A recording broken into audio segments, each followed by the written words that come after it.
This is AEDT 2150U, Digital Technologies and Advanced Teaching Methods.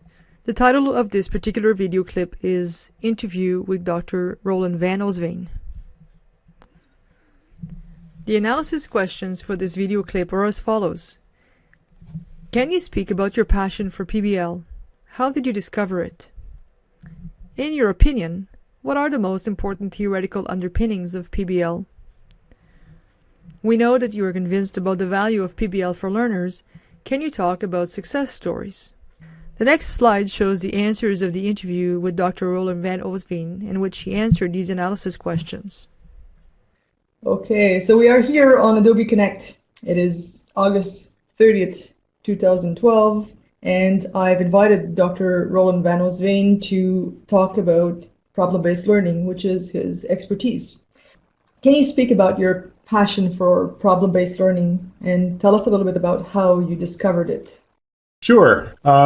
Basically, I came to problem-based learning as a result of what I was doing in a K-12 setting. I was teaching in a Toronto school and had been teaching in high schools for probably a decade and a bit at the time that I came across project-based learning. And the basic rationale for why I actually decided to try out PBL was from the perspective that I was just not particularly happy with the intersection between the content that I was teaching, which was science education, biology specifically, but I did a little bit of chemistry and physics on the side as well. So the students were expected to memorize a lot of facts and laws and theories and all that kind of stuff, and it just wasn't hitting them where they lived. In other words, the relevancy was not necessarily particularly there. So I came to project-based learning as a means of getting students to be involved in creating their own investigations and then implementing them and then coming to their own conclusions. And as a result of that kind of work, I found that the students became much more interested in science education as a whole. In fact, at one point, we were overflowing the number of students who were taking higher, more senior science courses, and we were needing to send some of the English classrooms out of the classrooms that they were taking at that point in time, just because we needed more space to accommodate the students who were taking up these senior level courses now.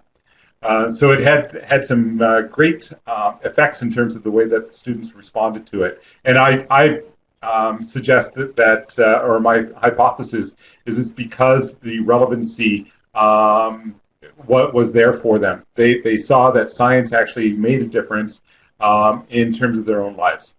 Problem-based learning, from my perspective, is much more about a context, situation, identifying a problem within that context and situation, and then moving towards a particular kind of way of addressing that, coming to their own solution.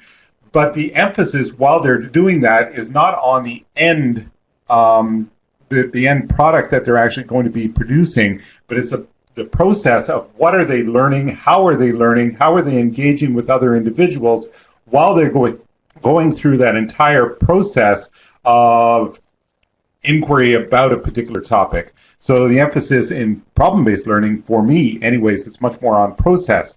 Now, in your opinion, and that's a question that's more theoretical, because I'd like to know what are the most theoretical underpinnings of PBL, or the underlying theories that need to be kept in mind when you design a PBL course or activity?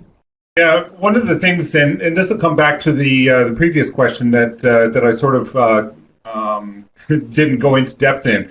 The one thing that you need to keep in mind with problem or project-based learning is that the students need to be in control. In other words, this is not a method of learning where it's going to be a didactic process. The teacher is going to actually be in charge of the entire process. The teacher determines what is going to be investigated, how it's going to be investigated, etc. In fact, if you do that, from my perspective anyways, you're undermining the entire process of problem or project-based learning.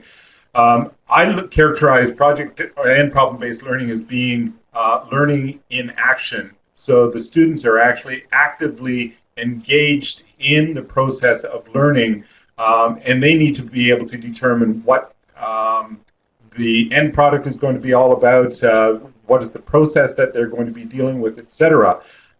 So really what I'm talking about here, the underpinnings that I'm dealing with are underpinnings that are very, very closely related to social constructivism to a large extent, because I see problem and project-based learning occurring within the setting of a group making decisions together as to exactly what they're going to be doing, how they're going to be doing it, etc. So they need to be able to actively construct their own understanding within their own small group about what it is that they are dealing with. And as they are coming up with these new understandings, they are essentially creating their own knowledge. So that's part of the underlying theory.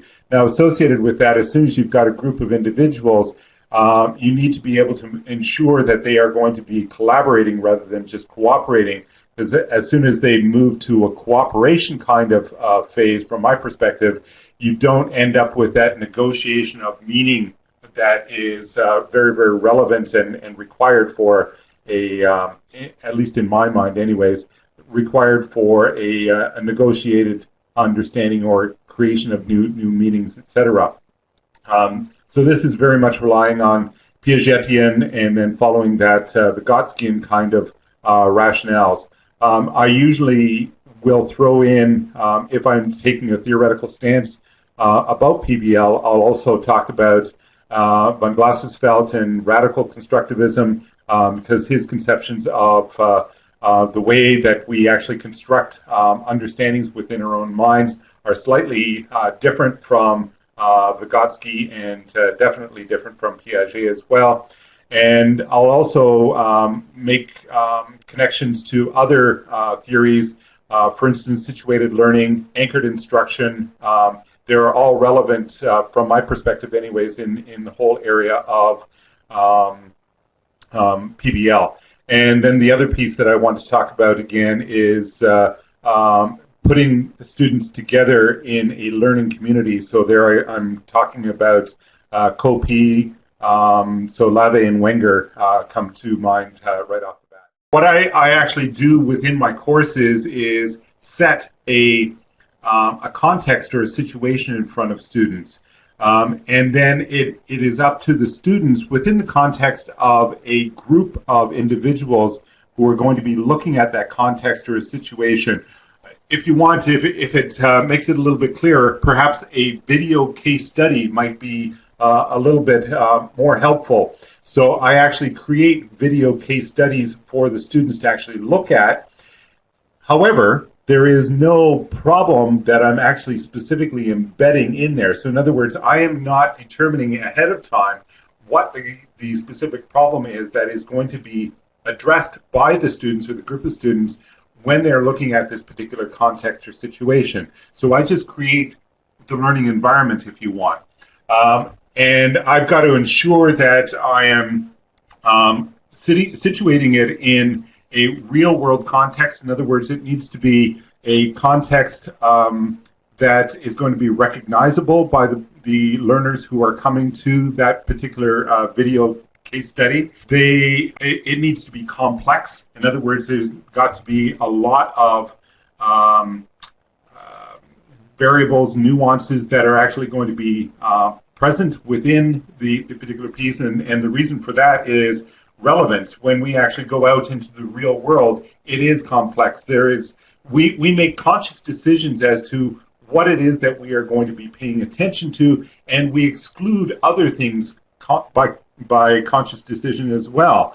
So we need to have that kind of complexity available, just as we would have within the real world, so that we are going to be allowing the learner to bring their own experiences, their own relevance of their own life into the setting, into the video-based case study. And then once they have engaged themselves within the video-based case study, they start to identify their own problem. We know that you're convinced about the value of PBL for learners, otherwise you wouldn't do it and you wouldn't have developed an expertise in that. And I was wondering if you could talk about success stories, or at least one story that you could tell, like as an anecdote, that shows how successful it can be. Sure. Well, I already shared earlier about the successes that we experienced when we started to put project-based learning into a high school setting within a Toronto public school. There we ended up being able to garner many, many students who would not necessarily have chosen to take a grade 11 or grade 12 credit in science. And that, of course, has a lot of benefits, not only for the students, but also from the perspective that we were able to actually hire more science teachers because we had more sections that they needed to be filled. So there's all kinds of nuances in terms of how you want to determine success there. Other success stories, basically we're talking about a radical shift in the way that we actually address education when we start talking about PBL. Because when you start taking a look at this, you're really getting people to think about the role of what a teacher is within an educational context. All right. Thank you very much for these answers. Is there anything else you would like to add to tie up the interview?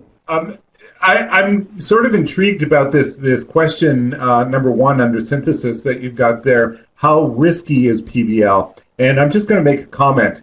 As I already suggested, PBL does require a shift in thinking about what teaching actually is as a whole. In fact, I go so far as to say in my classes anyways, that I'm not so sure that I really want to deal with this entire T word. So I make the suggestion, the hypothesis perhaps, that we should get rid of the T word because it has so many nuances or so many contexts that assumptions, I guess, that are brought to play as soon as you use the teach word. If we throw that away, because teaching takes on this other complexity, it takes on this complexity of facilitating, asking guiding questions, not giving the answer, not being the deliverer of truth or the final arbiter of information, or however you want to define what teachers have been in the past. That, I think, really plays an important role in terms of whether teachers want to go down that road or not. Thank you very much. Thank you. It was an honor. The synthesis questions for this video are as follows. How risky is PBL? What should a course designer or teacher be reminded of when designing a PBL course? If PBL courses sometimes look like other courses, how can we ensure that we really designed a PBL course?